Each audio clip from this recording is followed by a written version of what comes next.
everybody, welcome or welcome back to BnB Anime. I am Blue. Today I am here with Brad and a very special extra bonus episode 2 weeks in a row. What is this? What have you people?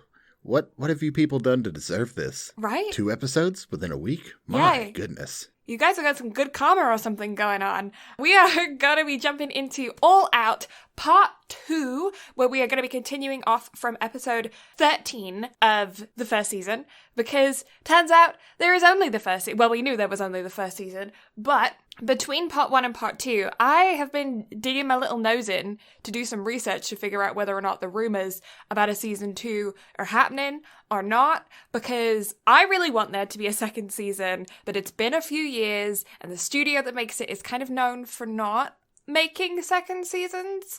So I did some digging, and turns out there's not really much news on it. The studio has neither cancelled the show, nor have they confirmed a second season, so they're keeping pretty tight-lipped on it, and I guess we're just gonna have to wait and see. The reception of the show when it first came out was pretty average. Like, it wasn't amazing, it wasn't not great, so I feel like it might be one of their, like, back pocket shows, and if they end up needing something to be able to make, then they might make the second season. You know what I mean? Yeah, after having finished the anime today, I'm disappointed that there's been absolutely nothing announced about it. Yeah, because the first season is very much a setup season. Like, it feels like that's what the whole season feels like, is them laying all the groundwork for them to be able to build a much longer series off of. Because you just get to know everybody, and everyone gets established, and, like, backstories get formed, and that's kind of it. You know what it reminds me of? What? Fuka.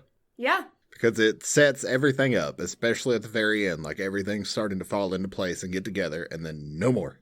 Yeah, no, that's actually a good comparison. But yeah, I'm going to chuck on those spoiler chicken hats right off the bat, because we are working on a part 2 of this show. So I feel like just putting those spoiler chicken hats on so we can talk free right off the bat is probably a good thing, because I feel like we're going to bring up stuff that we already discussed in part 1. Talking free? What the fuck? When did we watch the second season? Why didn't you tell me? Just kidding, this isn't actually All Out. It's secretly free, part 2. What I sent you wasn't rugby, it was more swimming. How dare you? I was woefully unprepared for this. I didn't get the swimming plot that I was promised. Why were they swimming on a field with a ball? I mean, beach volleyball or, like, water polo. Water polo more than beach volleyball. I mean, hey, pool volleyball. Okay, pool volleyball. That's so hard pole to vaulting. say. Pole vaulting. Have you ever done pole vaulting? If there's anything that involves my feet leaving the ground, I absolutely fucking refuse to do it. Really? That doesn't surprise me, because you're pretty, like, broad. Well, not only that, but I have a phobia of heights. Ah, I didn't know that. Yeah, heights bother me. I have jumped off of ladders. I have painted. I have done a lot of things that involve heights, but I absolutely hate them. Yeah, I get that. I wouldn't say that I'm scared of heights. I get woozy when I get, like, high up. My legs go to jelly and my stomach gets, like, ugh. But my brain is fine, if that makes any sense. Like, I'm not panicking, but my body has a physical reaction to heights. See, I have an immediate panic attack. Really? Mm-hmm. Like, anytime heights are involved, my body just starts shutting down. Mm-hmm. I'm like, no. Yeah. Even with roller coasters, like, I can't do roller coasters that take me upside down. Oh, okay. And really, I can't do roller coasters anymore anyway, just because I'm an old man. But that's just neither here nor there thing. Yeah, I bruise so easy that roller coasters tend to actually, like, hurt. Again, we just gotta wrap you in bubble wrap. That's what you need. I don't know. I enjoy roller coasters. I'm a huge adrenaline junkie. I love, rock climbing and roller coasters and flying in small planes. I did a zero gravity thing in a plane once. That was so sick. I had a stunt plane and went up, I don't know, high. It was a stunt plane, so not as high as other planes. And did, like, a bunch of tricks in the stunt plane. And one of them was, like, they called it zero gravity, but basically it's just where they, like, fly up really high and then just drop down. And you, like, float. because the plane is moving faster than your body can keep up with, and you like lift off your seat. It's really cool.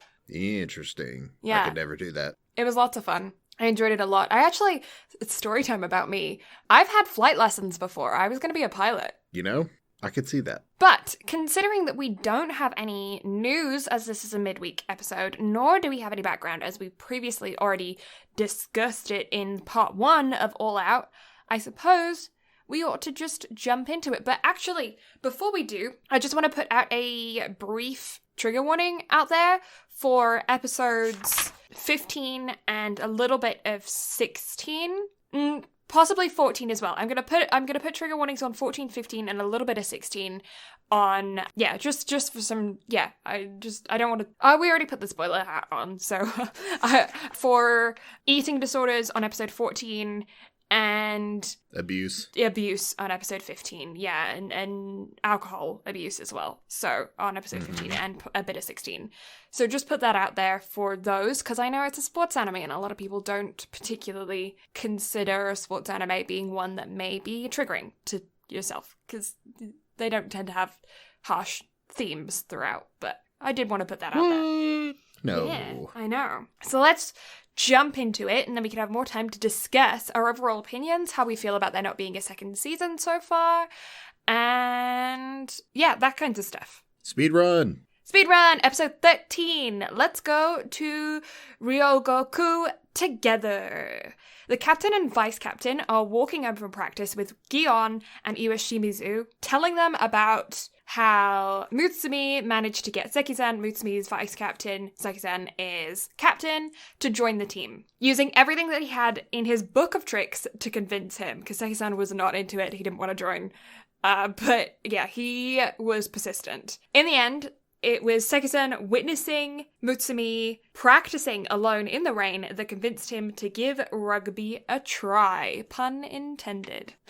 But that's basically the episode. It's kind of a filler episode, but it is also nice because it does give us some background on not just Seki-san, but also Mutsumi and their relationship with each other, because they are really close, our captain and vice captain. They're really good friends. And it's kind of nice to see how that started, and also how Seki-san got into rugby, because he's like this beast and had only been playing since the beginning of high school. So it's nice to see how he got initiated into the rugby scene to then go ham with it, because he's one of these people that once he gets an idea in his head of something that he wants to do, he goes full steam ahead. I can relate.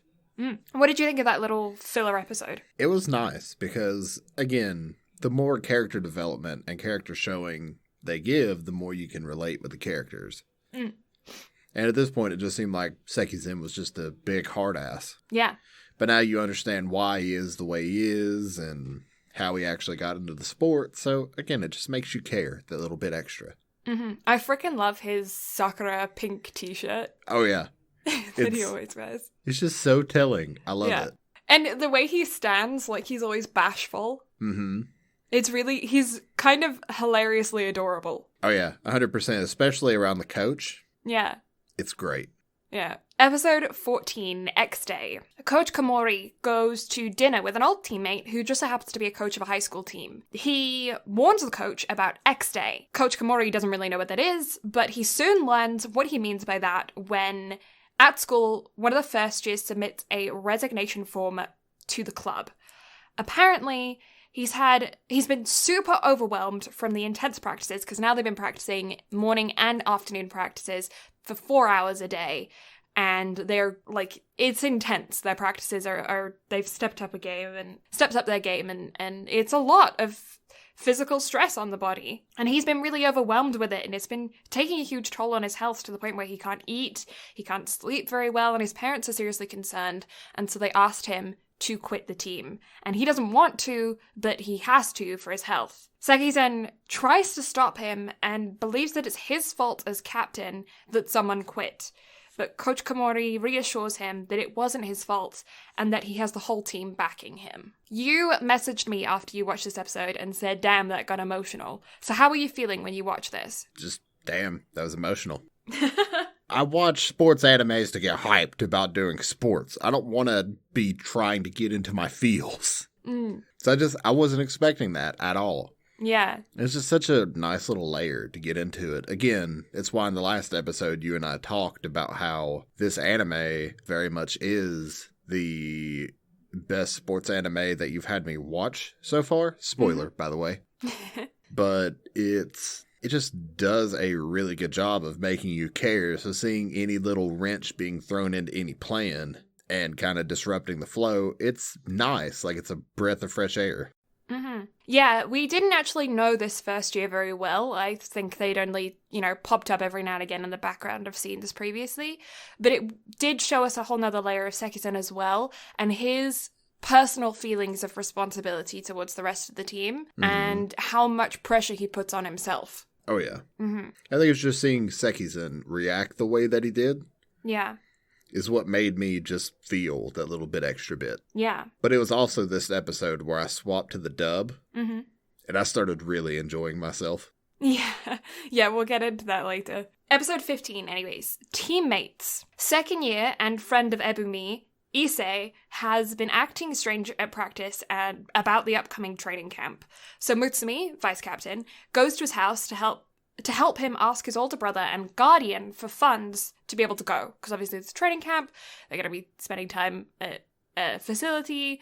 It's a huge camp as well. Like, all of the other schools are going to be getting there, and they're all going to be playing a bunch of practice games against each other, and it's a fantastic opportunity for them to be working together, but of course they got to pay for lodging and food and all that kind of stuff, and they're going to be traveling quite a ways to get there. But his brother is, to put it as plainly as I can, he's an abusive prick. Issei quits the team because of the pressure and fear of his brother, but Ebumi gives him the money, but Ebumi ends up giving him the money to be able to appease his brother. Ebumi actually knows what it's like to live in a fractured home, because as far as I'm aware, like, they don't really go into detail about him as much as they do about Issei, but his parents are just never home, or his mom is never home, so they just leave cash for him, and that's kind of how he's survived for years. So, like, they show him a clip as being really small, and he's just survived off of the cash that his parents have left.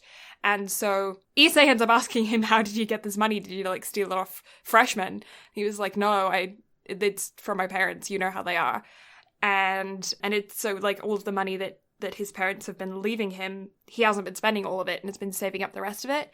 And he gives it to Issei to kind of appease his brother. Issei and Ebumi tells Issei that he really wants them to complete their last years of rugby, because both of them are fully aware that they're not going to be lucky like the others and have the opportunity to go to university and play in universities. They know as second years that they've only got 1.5 years left of being able to play rugby together, and Ebumi doesn't want to do that without Issei, so that's why he gave him the money. And it's like a really heartwarming relationship thing, because they're both two people who clearly don't have a very good relationship with expressing their own emotions. So seeing them trying to get through that, like, barrier that they've set up for themselves of not being very emotionally expressive to comfort each other, and for Ebumi specifically to comfort Issei. I don't know, it was a really nice scene to see. His brother's a prick, though.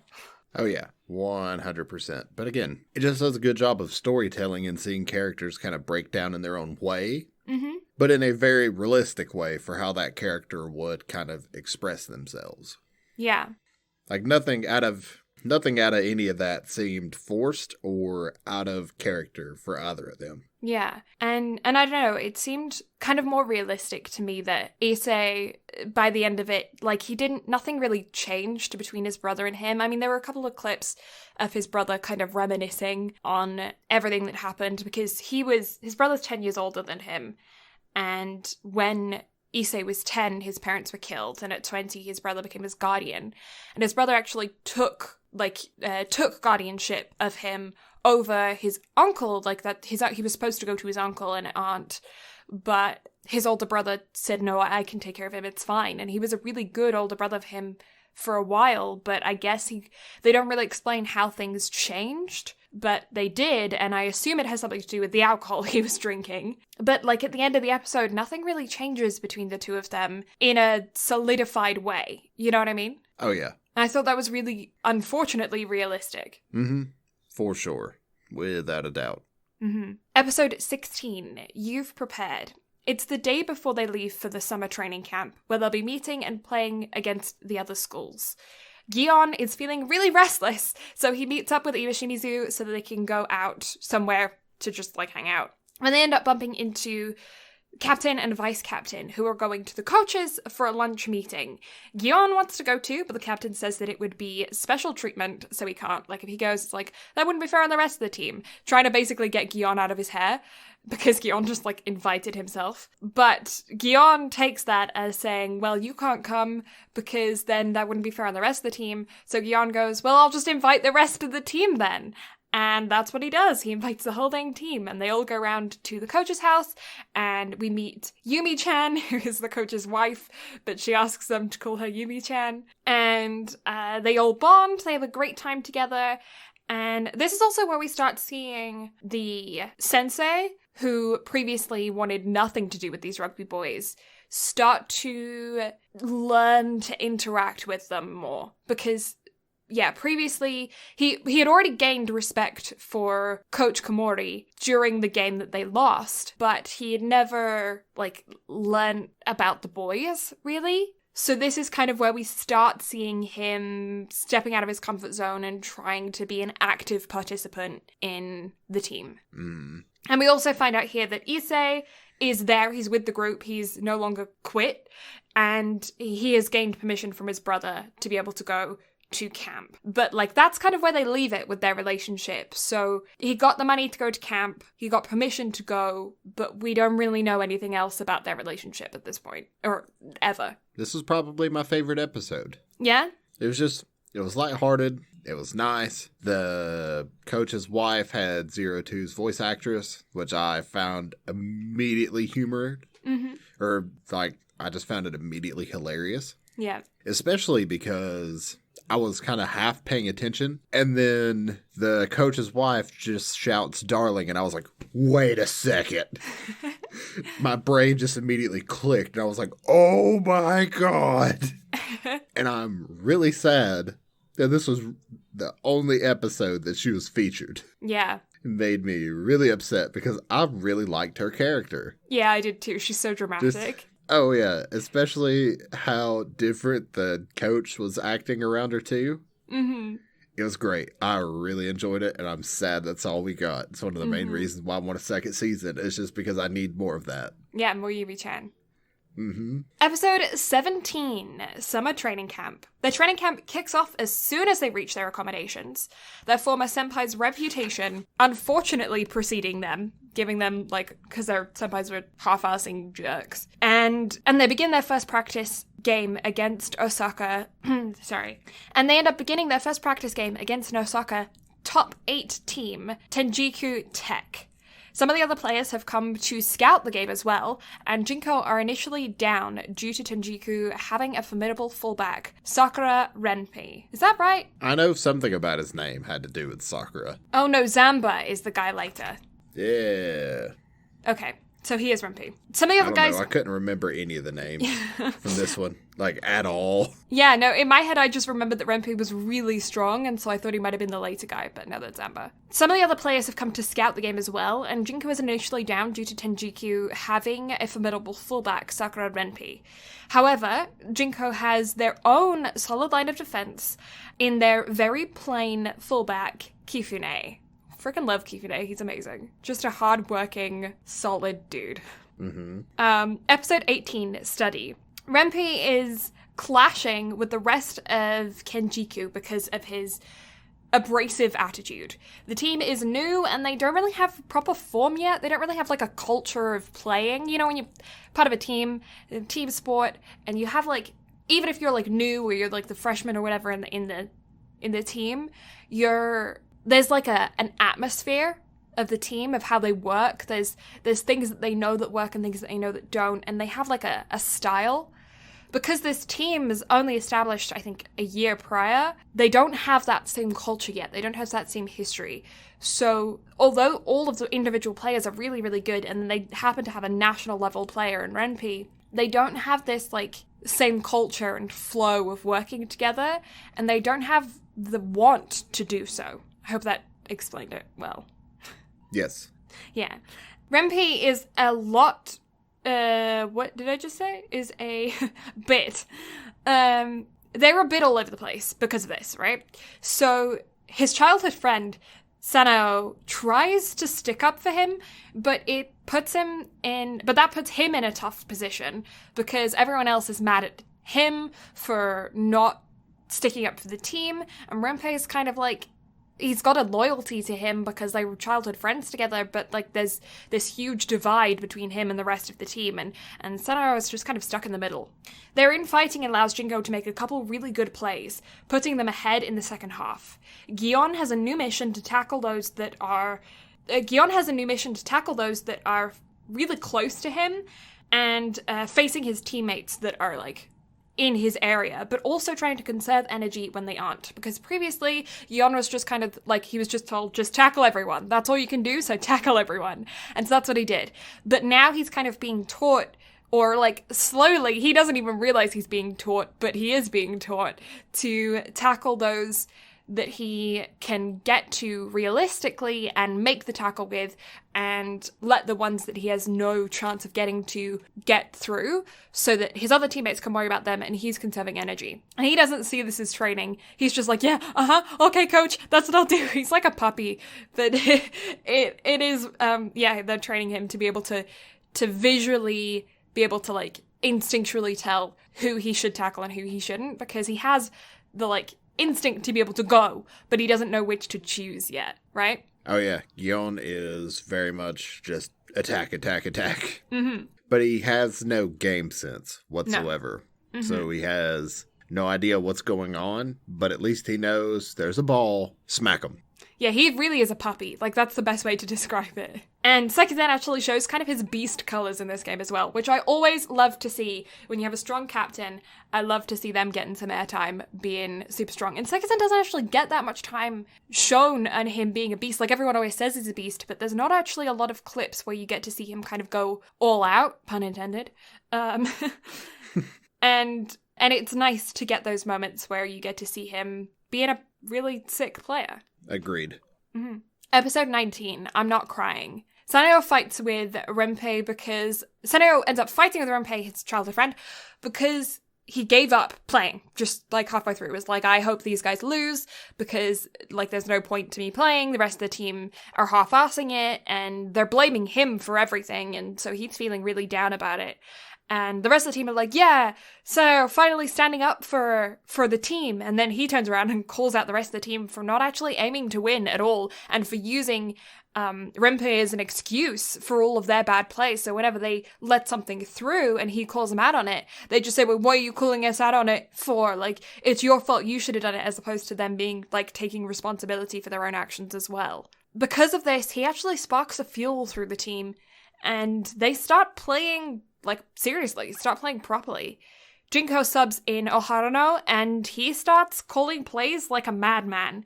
Jinko starts doing really, really well, and Gion even scores his first try. Jinko snags their first ever win. How did you feel throughout this episode? I kind of got a little emotional seeing how Gion got whenever he actually scored his first try. I was like, you go, boy. You did it. You did it. You scored a try. Yeah, and it was really nice to see them win. And previously they had 2 losses under their belt. So, you know, by the time you get to episode 19 of a 25-episode season and they haven't won yet, you're really sitting on the edge of your seat hoping that it's going to be a win. And, they don't disappoint you with this. Definitely not. And episode 20 is hilarious because of the aftermath of them winning. Oh, yeah. I had a good laugh over that. Yeah. Speaking of which, let's jump into it. Episode 20, Aren't You Happy?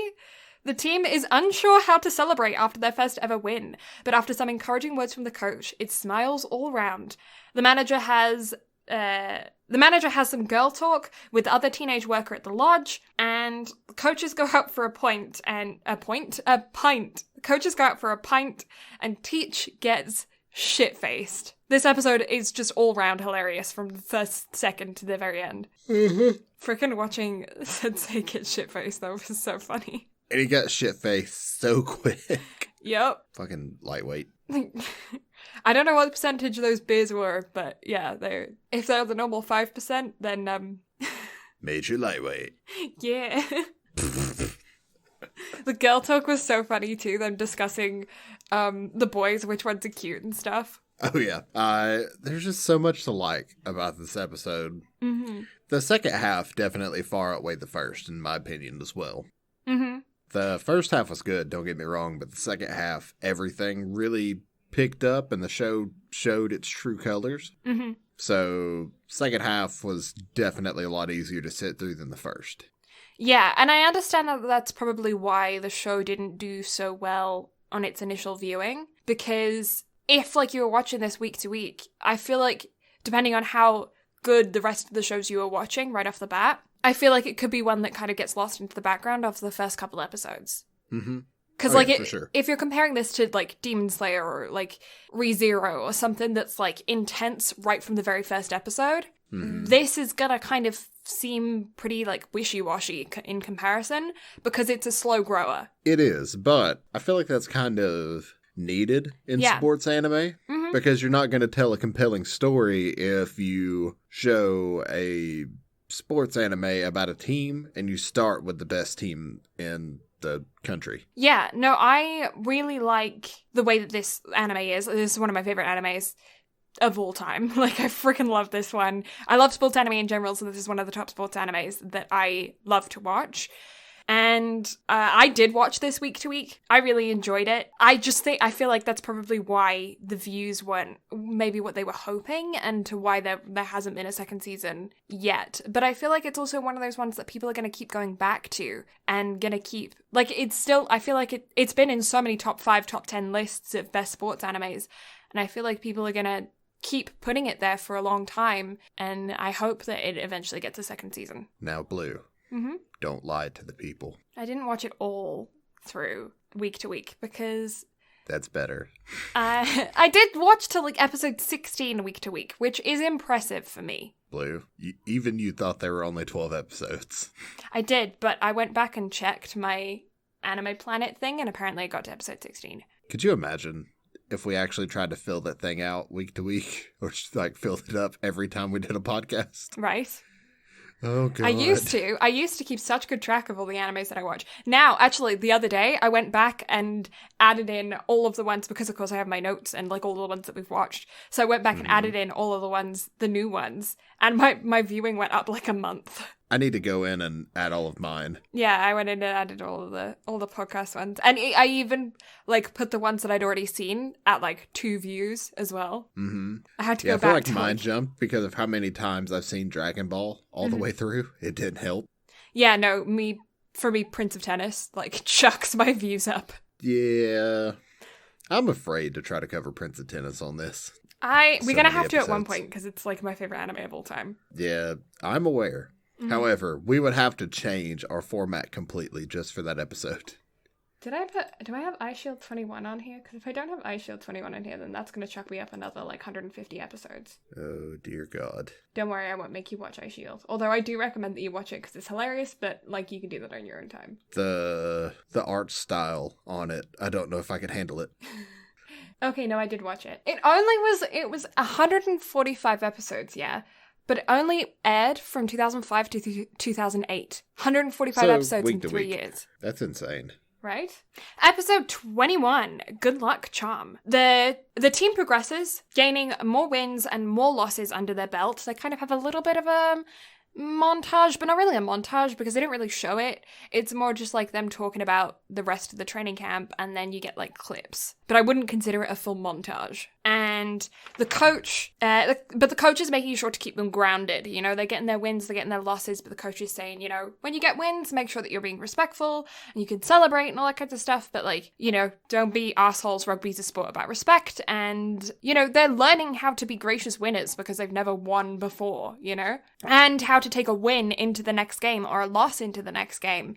And, you know, or a couple of wins into the next game and not let that get to your head and all that kind of stuff. Those are all parts of learning about how to be a competitive sportsman, is how you react coming off of a win or coming off of a loss. And they're still learning that. With Kifune sharing his sports history and his good luck charm, we also learn more about the team members, giving them bonding time with some late night practice with the coach, and just like bonding together, and Gion learning more about his senpais as well. Teach actually learns of a cancellation of one of their practice games, so when he bumps into Ryoin, the twins team, he asked them if they'd be willing. Episode 22, Your Turf. The team will be playing Rowan's second string, so the current third year flankers teach Gion and Issei more about the position, so that they're able to return to their favored positions and leave the flankers to their kohai,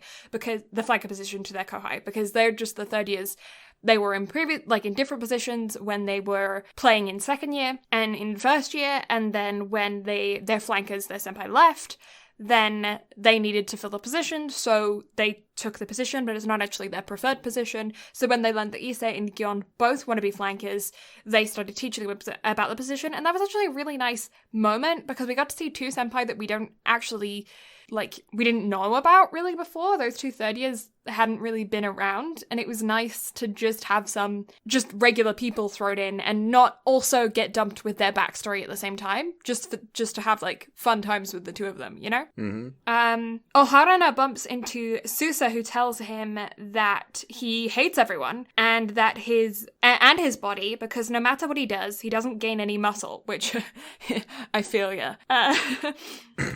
Oharana tells him about his brother, and the two of them end up reaching kind of an understanding about each other, because of course Oharana is the one who has the younger brother who introduced him to rugby. Oharana just kind of naturally took to rugby, and his brother got tossed in the shadow and ended up leaving rugby, and Oharana is carrying that guilt of taking rugby, of feeling like he took rugby away from his brother. And so they're having a conversation with that, and I don't know, it was again another one of these OVA style filler things that just establish more connections between the players and getting us. And this is why I fully think that season 1 is a setup season for so much more to come in the future, because we are just getting to know the team and getting to know all the people and their interactions with each other. And I feel like now, with this established base, if they were to go through something really traumatic together, which is kind of what you need for a plot line, you would feel so much more intensely for these characters than you would do if they had had that event happen in this first season. Agreed. Mm-hmm. It's just, it sets up so much to not get payoff on any of it. 100%. Yeah. And it's just, we just need that second season, that's all. Even a movie, I'd take a movie at this point. Episode 23, My Friend Taught Me. Gion, Iwashimizu, and Miyuki go end up having some fun messing around the night before their own game. Miyuki is Iwashimizu's old captain from the middle school team who he ended up breaking the collarbone for, and then not, doing so well with rugby when he first started off with this team because of the trauma of breaking his collarbone or dislocating his shoulder. They don't actually go into detail about what the injury was, but it was a devastating injury to a sportsman. But they end up having some fun the night before their own game. And Matsu ends up having a meeting with the other third years after the second game, where he was distracted while he was playing. The next day, at the game, Sekizan tells the other third years not to worry about him and to focus on the game. Gion meets the second string flanker, BL-kun, and gets frustrated when he's underestimated by someone that is his size. Because again, Gion's got issues with his size. He's used to being underestimated by people much bigger than him, but it really gets to him this time when BL-kun underestimates him, despite the fact that they're very similar in height. BL-kun was an inch taller than him, and ends up actually accusing Gion of stealing his senpai's moves when it was actually Iwashimizu that taught him to tackle at the ankles. And I don't feel like that was... It's not unique enough to be considered somebody's special move. Agreed. Yeah. Oh, this thing with Matsu though as well. This doesn't get resolved in this season. Yeah, it really doesn't. Yeah. Episode 24.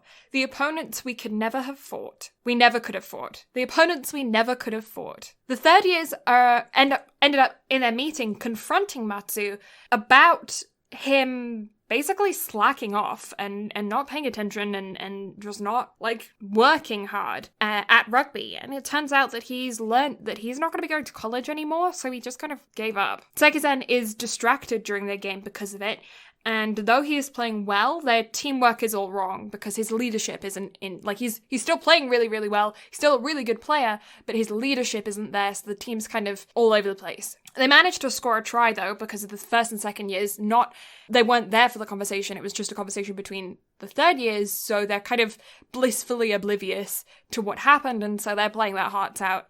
And the first and second years managed to score a try. And soon, with the help of the vice captain, Sekison's head is back in the game, and they score another try and get a nice kick out of it too, to make the score 12-0 to Jinko. The first string of the opposing team actually now starts getting a little bit interested in Jinko. They're like, why are we playing this supposedly really weak team that's never really won any games before, and we're playing them with our second string, and they shouldn't be able to still beat our second string. Like, we're top 8 school in the country. They shouldn't be able to beat our second string. Why are they doing so well? And the coach is pretty pissed about the fact that they're doing so well against their second string. Episode 25, All Out. This is the last episode of the season, and so far of all of the content that we have on All Out, unless you're going to go read the manga, which I want to do. I want to go purchase the whole set. The first half ends up with Jinko in the lead, with Ryoin's coach subbing in Zamba to crush their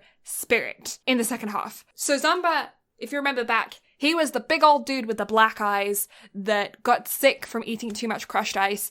He is massive. He's like much taller than Sekizen. Sekizen is by far the tallest on Jinko's rugby team. He's like a head taller.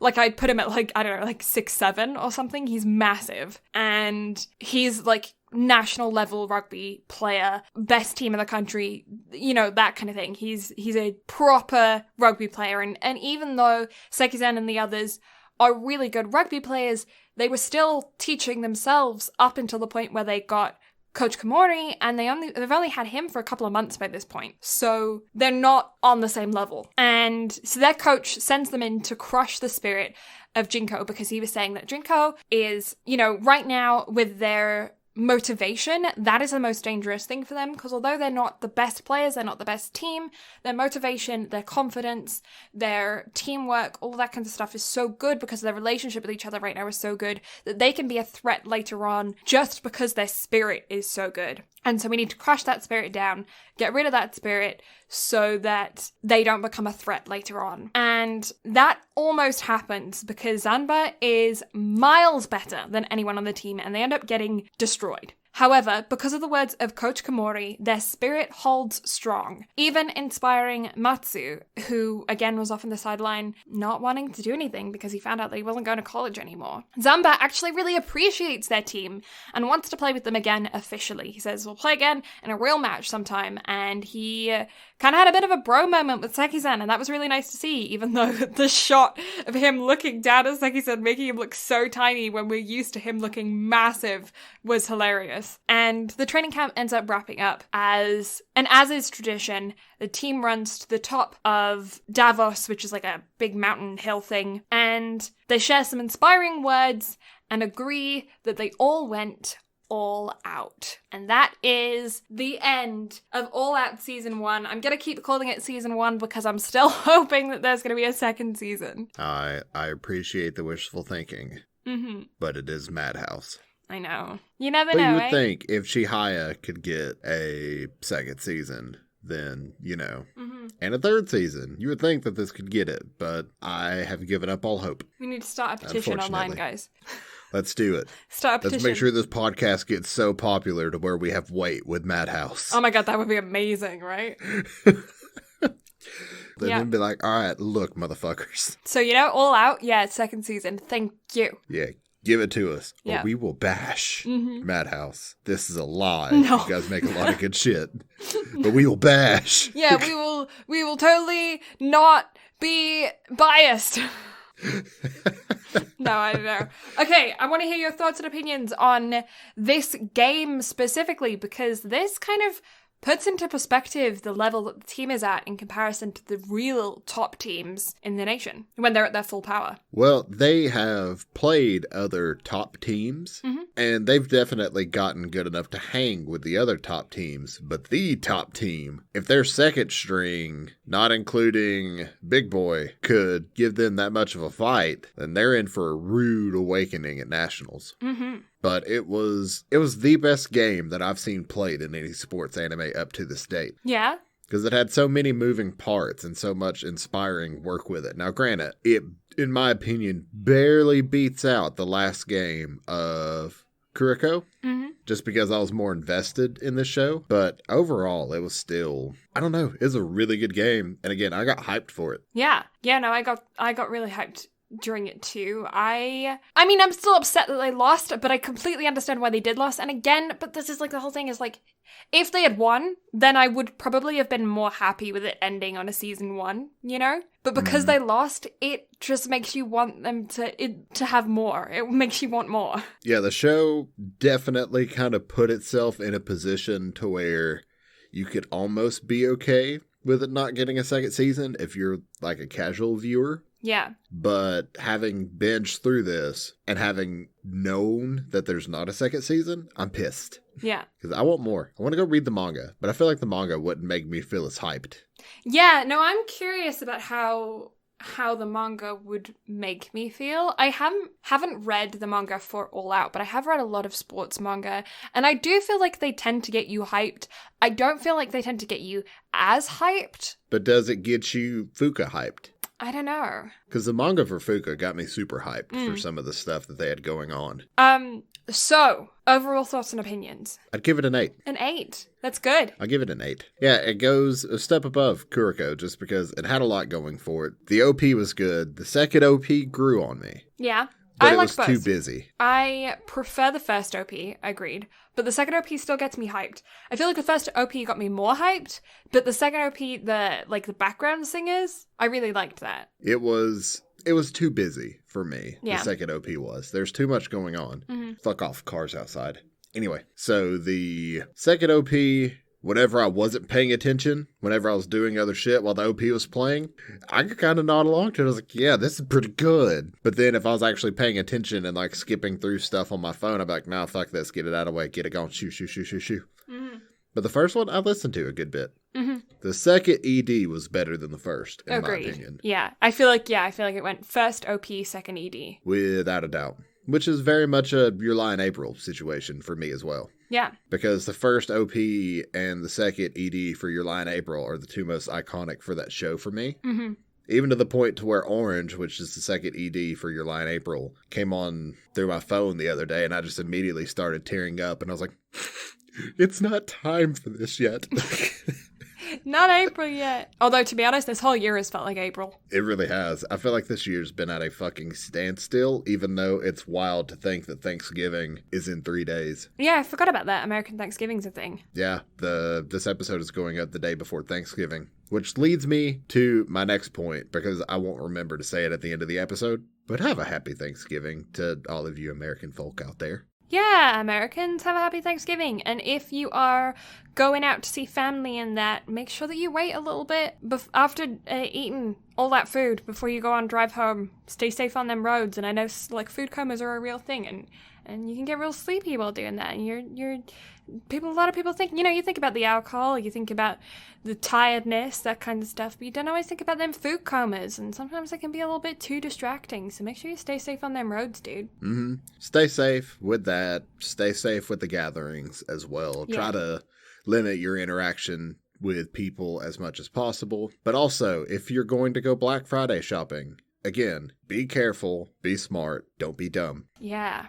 And that has been your PSA here at the BnB Anime Podcast. If I were you, I'd wait for Cyber Monday, but there you go. I mean, that's kind of my thing, because as an avid video game player, Cyber Monday's where it's at for all your digital copies of games. And like most other stuff as well. Most stuff that's on sale in-store is going to be on sale online during the weekend as well. On the just same store, so. Unless you're like me and the only thing that's going on sale that you really care about is Cloak. Cloak sale is tomorrow. My mama's birthday's in December, so Oh. Yeah, my parents hate, like, Alexas and stuff, and my mum got given one from work, and she didn't know what to do with it. That's hilarious. So we just have it in a box upstairs. No, set it up, and then set the Pikachu app to it, and then set it off. Okay. I'm humored at the prospect of that. Because Pikachu, I don't know if you've seen it actually work in videos, but I've seen it work in person. Pikachu is a sassy little bitch. Pikachu is sassy, though. Even in, like, the old anime episodes, Pikachu's always been freaking sassy. We should watch the old anime. Season 1. Yes. However, back on topic, since we got way off on a tangent. I think I would probably give All Out an 8.5. I'm going to give a little bit more than you. A little bit more. Mainly because... That's unusual. I know. Normally I'm lower than you. I feel like that's just my sport anime bias sliding in there, though. So, you know what's weird about this? What? I'm a lot more cynical with shows than you are, yet I typically rate higher than you. Yeah, that is true, isn't it? I feel like it's just that I feel like I have less of an emotional attachment to shows than you do, if that makes sense. If anything gets me emotional, I'm just immediately attached to it. I don't understand why. I think it's just the part of my brain that hates everything. It's just like, oh, this made me feel things. It must be good. Okay. Yeah. Whereas I'm much more of a this made me feel things, and I got like really emotional while watching it. But it doesn't mean I'm ever going to watch it again or that I actually enjoyed myself. I'm not going to lie. A lot of the shit that we covered this year, I'm probably never watching again. Yeah, no, I was going to say the vast majority of the stuff that we watched, I'm not going to watch again. But then I'm also not the kind of person that watches stuff twice. Excuse you. There's like only very few things that I've watched multiple times. Harry Potter is a big one that I watch multiple times.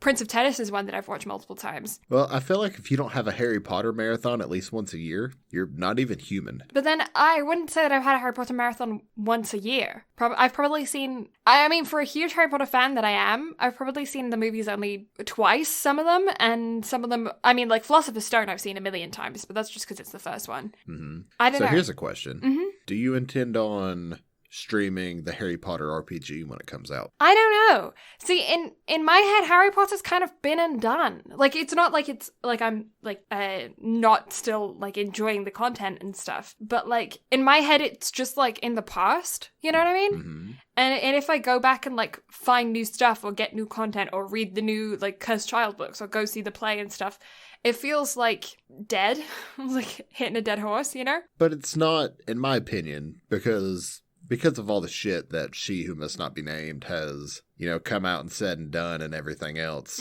I've kind of grown stale to Harry Potter a little bit. Yeah, same. However, the game is going to be separate from the story that she's told. Like, it has nothing to do with Harry Potter or any of that crew at all. Yeah. So, but then I feel like to me, it doesn't feel like it's going to be the same story. Yeah, it doesn't feel like it's going to be repetitive or new in any way, or it's going to be new, but it's not going to be trying to re-shove stale garbage in our face. Yeah, I feel like if I want like new magic content, I wouldn't turn to Harry Potter. You would turn to the card game.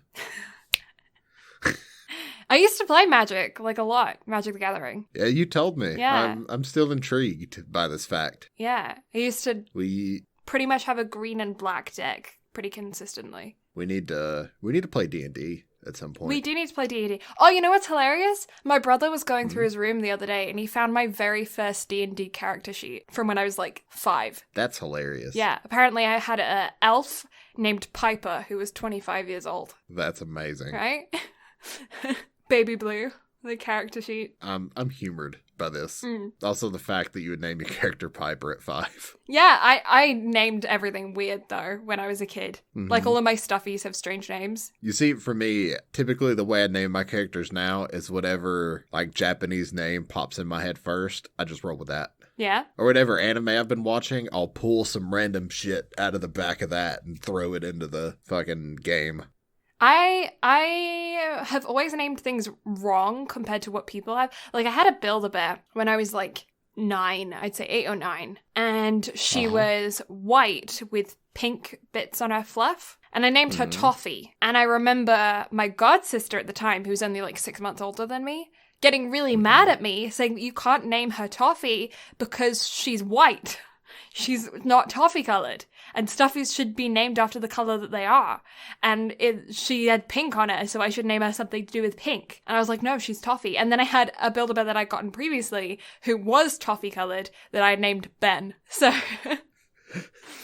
I'm humored by this. Yeah, so I had Ben and Toffee, and and they're my only two Build-A-Bears. But so, question: what? For Slice of Life Month, I have a description for you, and I want you to tell me what you think. Okay. Cute girls doing cute things. 10 out of 10. The description is this particular series falls into a cute girls doing cute things subgenre of Slice of Life, and its G-rated adventure is in the great outdoors. 100%. 10 out of 10. Would recommend. Let's dive into it. I'm humored by this. Okay, well, let's wrap this baby up because, I feel like we've had a good talk about what our overall opinions are, about us hoping and praying for a second season. I still really, really, really, really enjoy that they chose a unique sport such as rugby. Well, it's not like a unique sport, it's one of the biggest sports in the world, but unique in the sense that there aren't very many pop culture things about rugby in the environment that I grew up in. So, to me, it's super unique. Plug? Plug. So, you can find the absolutely lovely Blue Lavender on Twitch at Blue Lavender. She streams Monday through Saturday, except for Wednesdays and Thursdays, whenever she actually decides to start streaming again. She is also on Instagram and Twitter at Blue Lavender STM, where you can find art updates, stream updates, and all that other fun stuff. She also has a YouTube channel and a TikTok at Blue Lavender, where she does artsy things. Yeah, that's me, although a lot of that stuff has been put on pause recently because of house renovations, voice acting stuff, and a whole bunch of other stuff that's been happening in my life. Like my mom. My mom's gonna have surgery in the new year, so we're all kind of like prepping the house and all kinds of stuff that is needed for the crazy couple of months that I've got coming. Not that the past couple of months haven't also been crazy, but life, right? Everything is on fire. Everything's on fire. But yeah, if you have had enough of me, but you haven't had enough of Brad, then you can go and find him on Twitch at Brad Carter Gaming, where he streams gaming stuff, comedian stuff, talking to you about stuff, who would have thought? And even on his Instagram, he's got loads of memes, some fun jokes, stuff like that. Brad Carter Gaming on there as well. Same thing across all of his social medias. And also, funnily enough, same thing across his social medias, same thing across our social medias for all of our podcast stuff at BnB Anime on all of the socials and on YouTube if you're interested in watching our podcast, well, not watching it, listening to it. All of our previous archived episodes are on YouTube as well as on our website, www.bnbanime.com.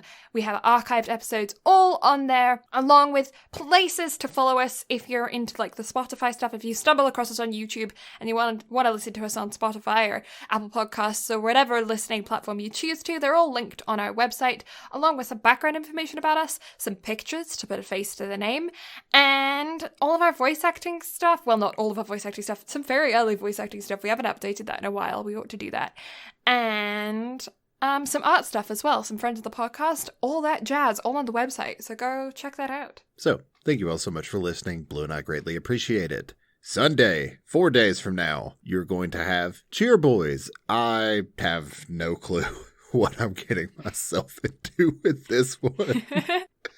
I hear the title, and I don't know what Blue is getting me into with this one. This one. Do you want to explain? This one was just mad jokes. This was me trying to come up with some sports animes to recommend to you. We've had some ones that a lot of people are huge fans of, and we've had some. And I figured it was time to do something that was a little bit more silly, and so I came up with Cheer Boys. And Cheer Boys is a males cheerleading team slice of life anime. I remember it being very funny. I watched it very soon after it first came out, and I don't feel like it has a massive following. I don't know about that though. I haven't actually looked into the following, but I feel like it's one that I don't hear about very often, and so I thought it would be a bit of fun. I am looking forward to it. Mm-hmm. Whenever I think about it, I just get the daily lives of high school boys, but with cheering. That's the thing that comes to mind. there's a couple of moments in there that I think you would be able to relate to Daily Lives of High School Boys. I'm looking forward to it. It's just silly. I'm definitely intrigued. I'm probably going to start that tonight because actually we record on Thursdays now. I have time. You have time. You do have time. But yeah, y'all can look forward to that on Sunday. But until then, we'll catch y'all next time. Bye-bye. Bye.